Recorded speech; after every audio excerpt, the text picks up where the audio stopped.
El domingo estuve compartiendo un tema acerca de la caída y la cautividad de Judá, cuando ellos fueron rodeados por, o Jerusalén fue rodeada por el imperio babilónico, por Nabucodonosor y su poderoso ejército, y cómo fueron llevados a Babilonia. En Jeremías capítulo 52 se vuelve a narrar, y quiero continuar un poco con estos pasajes, y encuentro en Jeremías capítulo 52 algo que le he titulado la honra y la deshonra de dos reyes. Aquí en el capítulo 52 de Jeremías yo encuentro dos reyes que eran los que estaban gobernando Jerusalén cuando sucedió esta invasión. Dice el versículo 7: y fue abierta una brecha en el muro de la ciudad, y todos los hombres de guerra huyeron y salieron de la ciudad de noche por el camino de la puerta entre los dos muros que había cerca del jardín del rey, y se fueron por el camino del Arabá, estando aún los caldeos junto a la ciudad alrededor.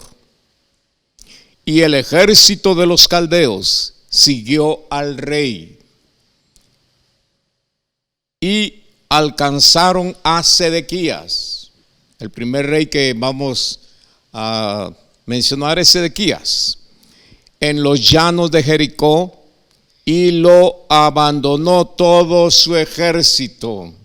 Mire qué situación, que en un momento de emergencia, en un momento de peligro, cuando se juega la vida, su ejército de protección, su ejército de seguridad, los hombres en los cuales él había confiado tanto y esperado tanto, a los que consideraba valientes hasta la muerte, lo abandonaron, lo dejaron solo.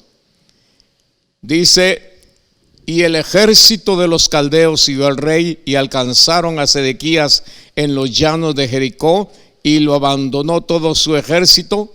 Entonces prendieron al rey y le hicieron venir al rey de Babilonia a Ribla, en tierra de Hamat, donde pronunció sentencia contra él.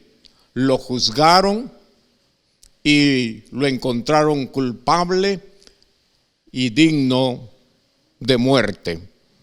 Pero antes de matarlo, lo torturaron psicológicamente, físicamente. Mire lo que pasó, versículo 10: y degolló el rey de Babilonia a los hijos de Sedequías delante de sus ojos. Qué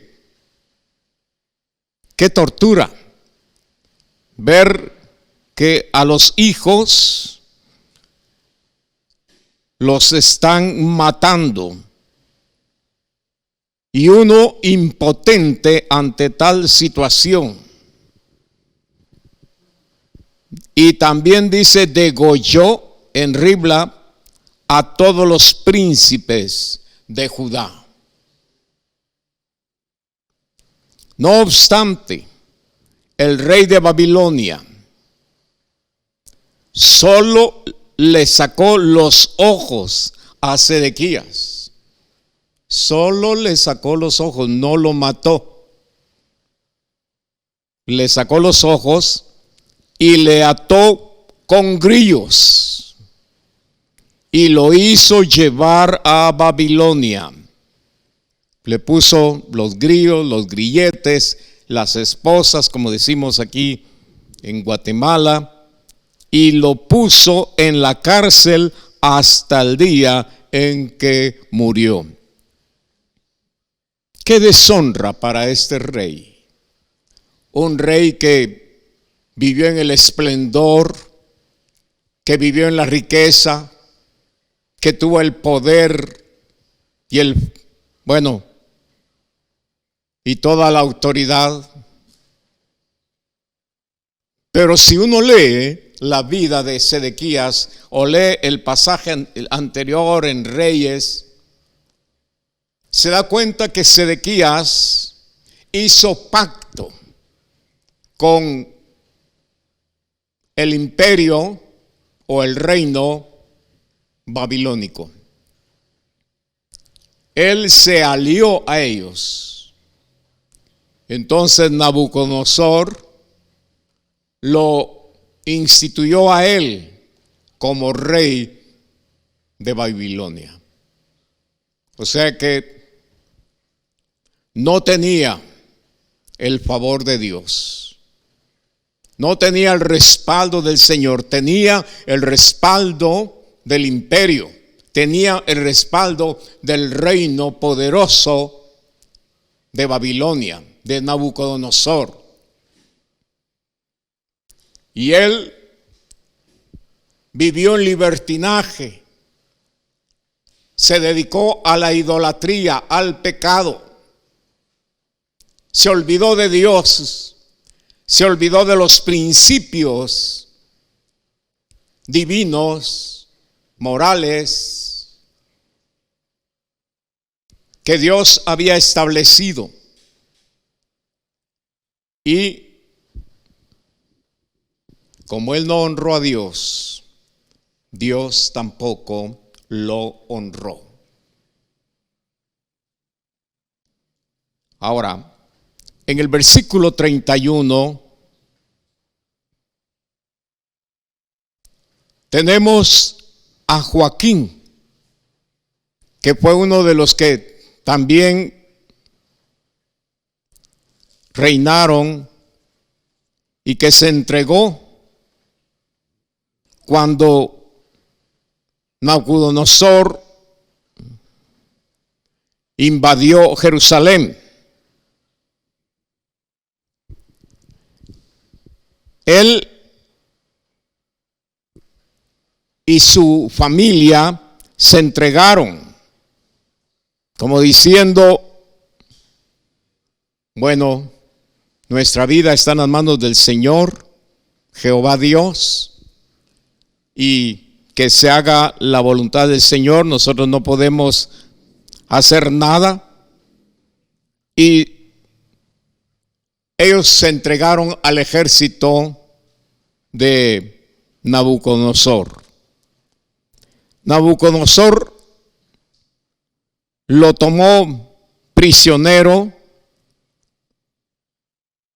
y se lo llevaron juntamente con todo su equipo, con todo su ejército, con todos los príncipes, se lo llevaron a Babilonia.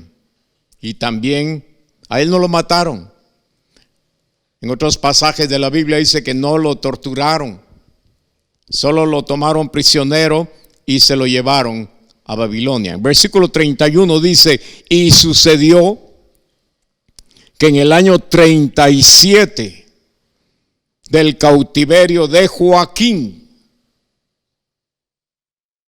o sea, lo llevaron a Babilonia, lo metieron preso y pasó 37 años en la cárcel. Mire qué tremendo.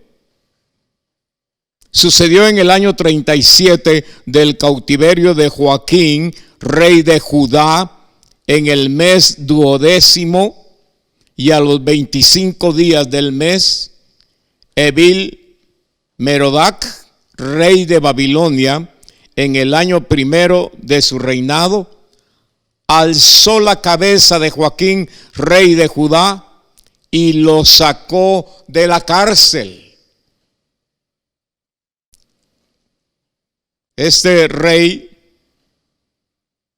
Evil Merodac, vino después de Nabucodonosor, y en su primer año de gobierno, de reinado, dice que lo que hizo fue ir a visitar a la cárcel al rey Joaquín, que había sido llevado de Jerusalén, y lo dio en libertad, lo libertó. Dios puso en el corazón de este rey acordarse de un prisionero que estaba abandonado, que ya no tenía esperanza y que seguramente estaba resignado a morir en la cárcel. Pero después de 37 años, Dios intervino. Dios tiene un tiempo para obrar. Dios tiene un tiempo para intervenir. Es seguro que Dios guardó al rey Joaquín en la cárcel para que no se enfermara, para que no se enloqueciera. Dios lo fortaleció, Dios lo sustentó, Dios lo bendijo aún en la cárcel. El versículo 32 dice: y habló con él amigablemente, e hizo poner su trono sobre los tronos de los reyes que estaban con él en Babilonia. Mire qué milagro tan lindo, glorioso.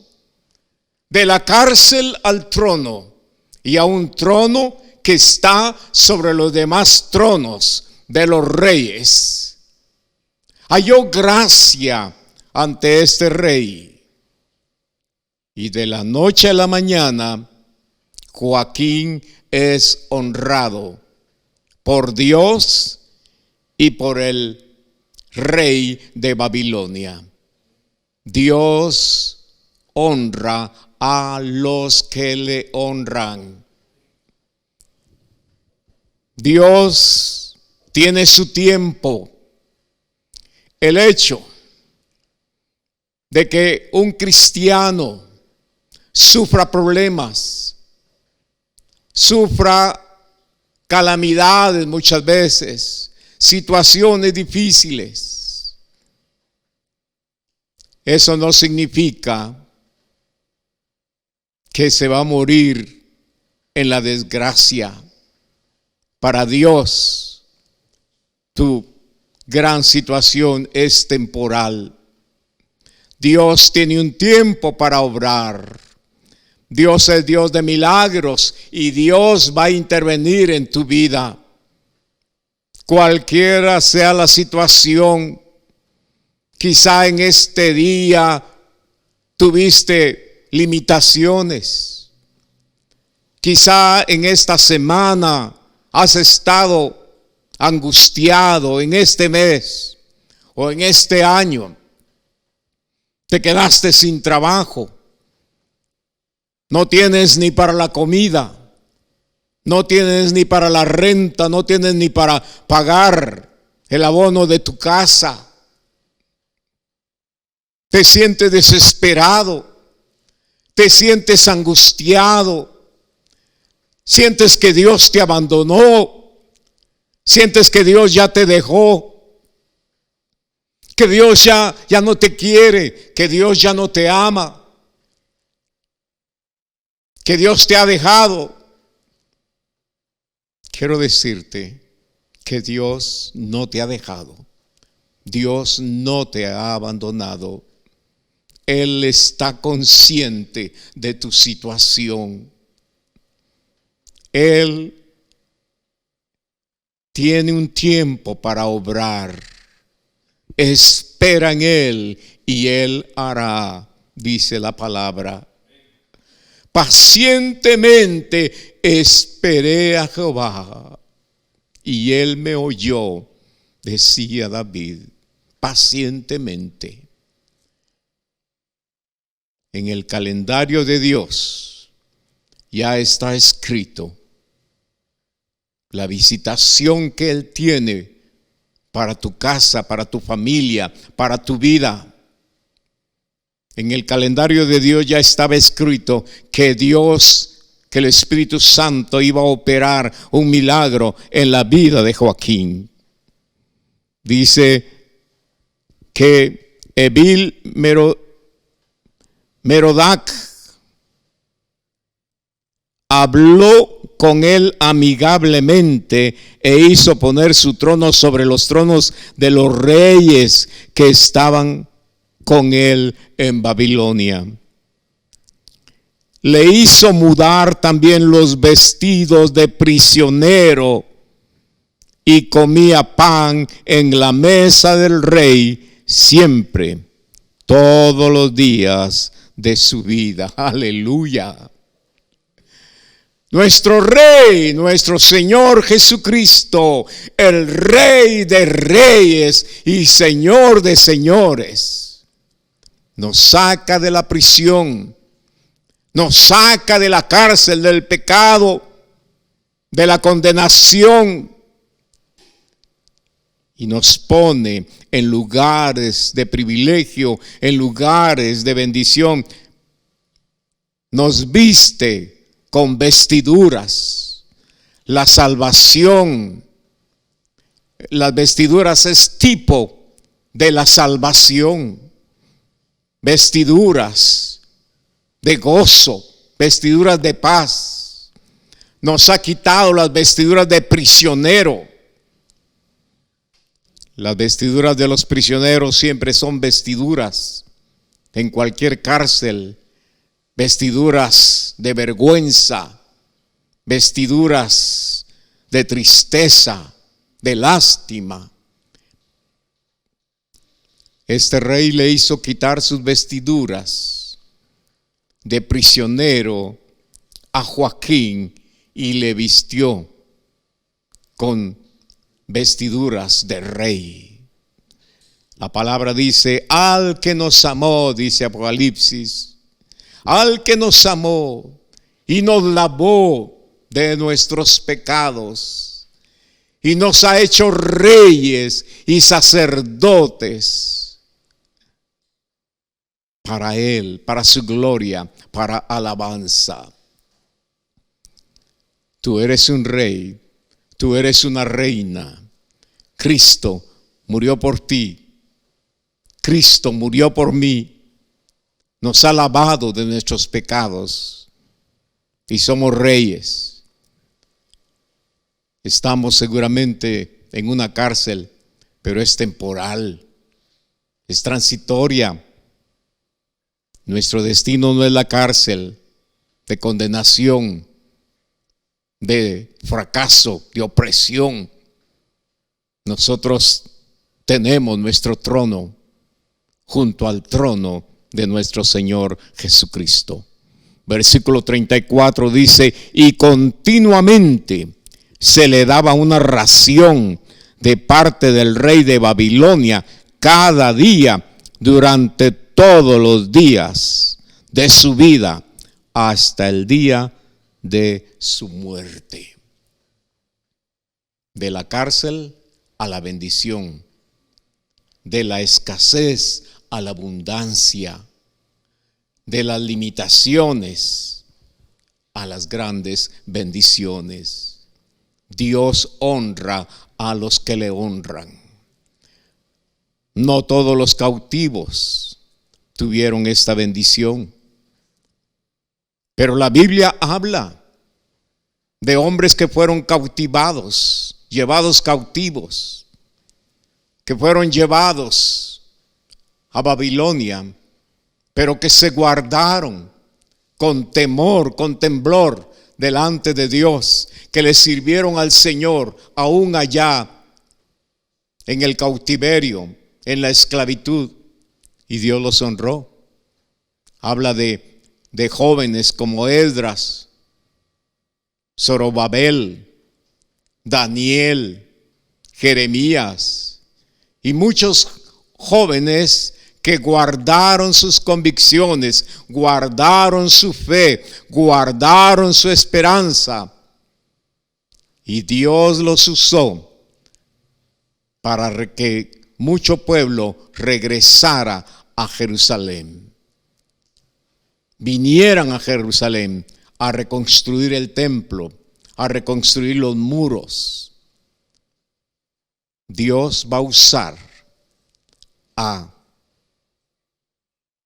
aquellos que le aman, aquellos que le buscan, aquellos que esperan en Él, aquellos que creen en Él, que no se dejaron influenciar por la ideología babilónica, que no se dejaron engañar por la riqueza de Babilonia.